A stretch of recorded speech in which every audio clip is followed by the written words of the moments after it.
Welcome to cute moms recipe. அஸ்ஸலாமு அலைக்கும் friends, எல்லோரும் எப்படி இருக்கீங்க? எல்லோரும் நல்லா இருக்கணும்னு இறைவனை வேண்டிக்கிறேன். இன்றைக்கி நம்ம சேனலில் ஒரு சிம்பிளான இறால் ரெசிபி எப்படி செய்யணுதுன்னு பார்க்கலாம். சிம்பிள் ரெசிபி தான், ஆனால் டேஸ்ட்டு வேறு லெவலில் இருக்கும்.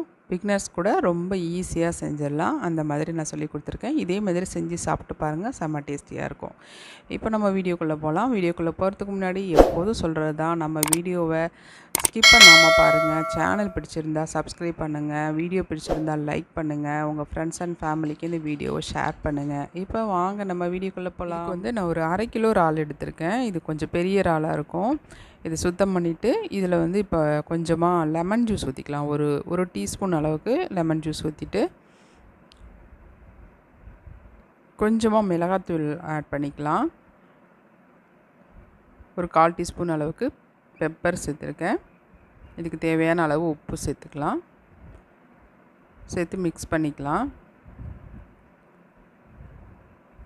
கொஞ்சம் மஞ்சத்தூள் சேர்த்துக்கோங்க, நான் முன்னாடி சேர்க்க மறந்துட்டேன். சேர்த்துட்டு இது ஒரு 1/2 மணி நேரம் நல்லா ஊற வச்சிடலாம்.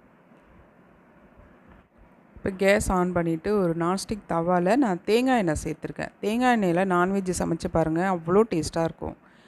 இதில் கொஞ்சமாக பெருஞ்சீரகம் சேர்த்துக்கலாம். ஒரு 10 சின்ன வெங்காயம், ஒரு 4-5 பல் பூண்டு, ஒரு பச்சை மிளகாவை நான் இடிச்சிட்டு வச்சுருக்கேன். இடிச்சிட்டு சேர்த்திங்கன்னா நல்லா டேஸ்ட்டாக இருக்கும். இது பொன்னிறமாக வறுபடணும், அந்தளவுக்கு நம்ம வறுத்து எடுத்துக்கலாம்.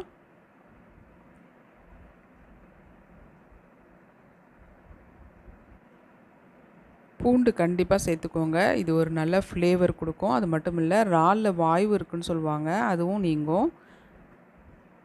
அதில் கொஞ்சமாக கருவேப்பிலை சேர்த்துக்கிறேன்.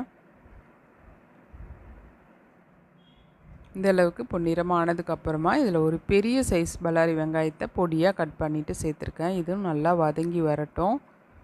இப்போ ஒரு குரான் வசனம் பார்க்கலாமா?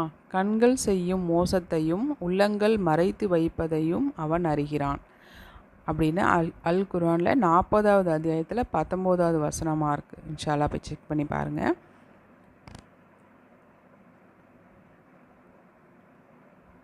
இப்போ வெங்காயம் நல்லா வதங்கி வந்துருச்சு எண்ணெயிலேயே. இப்போ மீடியம் சைஸில் 2 தக்காளி சேர்த்துக்கலாம், பொடியாக கட் பண்ணி. இறால் கொஞ்சம் புளிப்பாக இருந்துச்சுன்னா நல்லா டேஸ்ட்டாக இருக்கும். அதனால் 2 தக்காளி சேர்த்துக்கோங்க. தக்காளி நல்லா மசிகிற வரைக்கும் எண்ணெயிலே நல்லா வதக்கி எடுத்துக்கலாம். இந்த அளவுக்கு வதங்கினதுக்கப்புறம் இதில் 1 டீஸ்பூன் அளவுக்கு மிளகாய்த்தூள், 1 டீஸ்பூன் மல்லித்தூள் சேர்த்துக்கலாம். 1/2 டீஸ்பூன் அளவுக்கு ஜீரகத்தூள். ஏற்கனவே நம்ம பச்சை மிளகா, இறாலில் பெப்பர், மிளகாத்தூள்லாம் சேர்த்துருக்கோம். காரத்துக்கு ஏற்ற மாதிரி சேர்த்துக்கோங்க. இப்போ 1 டம்ளர் அளவுக்கு தண்ணி ஊற்றிக்கலாம். தண்ணி ஊற்றி இந்த வெங்காயம் தக்காளி நல்லா சாஃப்டாகிற வரைக்கும் வேக வச்சுக்கலாம். மூடி நல்லா வத்துனதுக்கப்புறம் தான் நம்ம இறாலை சேர்க்கணும். முன்னாடியே சேர்த்திங்கன்னா இறால் லப்பர் மாதிரி ஆகிடும். இறால் ஒரு 5 அல்லது 7 நிமிஷம் தான் வேக வைக்கணும். அதுக்கு மேலே வேக வச்சிங்கன்னா உங்களுக்கு சாஃப்டாக இருக்காது. இப்போ நம்ம ஊற வச்ச இறாலை சேர்த்துட்டு ஒரு 5 நிமிஷம் குக் பண்ணிக்கலாம்.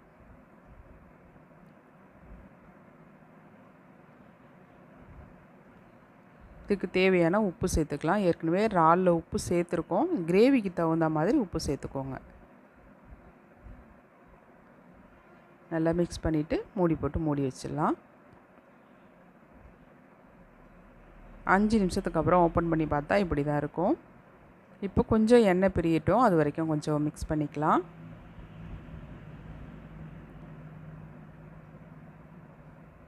எண்ணெய் நல்லா பிரிஞ்சு வந்துருச்சு. அவ்வளோதான் ஃப்ரெண்ட்ஸ், ஸ்டவ் ஆஃப் பண்ணிடலாம்.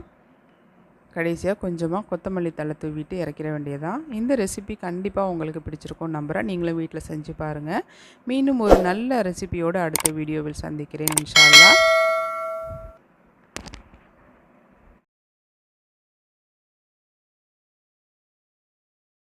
இந்த வீடியோ உங்களுக்கு பிடிச்சிருந்தா லைக் பண்ணுங்க, ஷேர் பண்ணுங்க, கமெண்ட் பண்ணுங்க. மறக்காம நம்ம சேனலை சப்ஸ்கிரைப் பண்ணிக்கோங்க. தேங்க்ஸ் ஃபார் வாட்சிங்.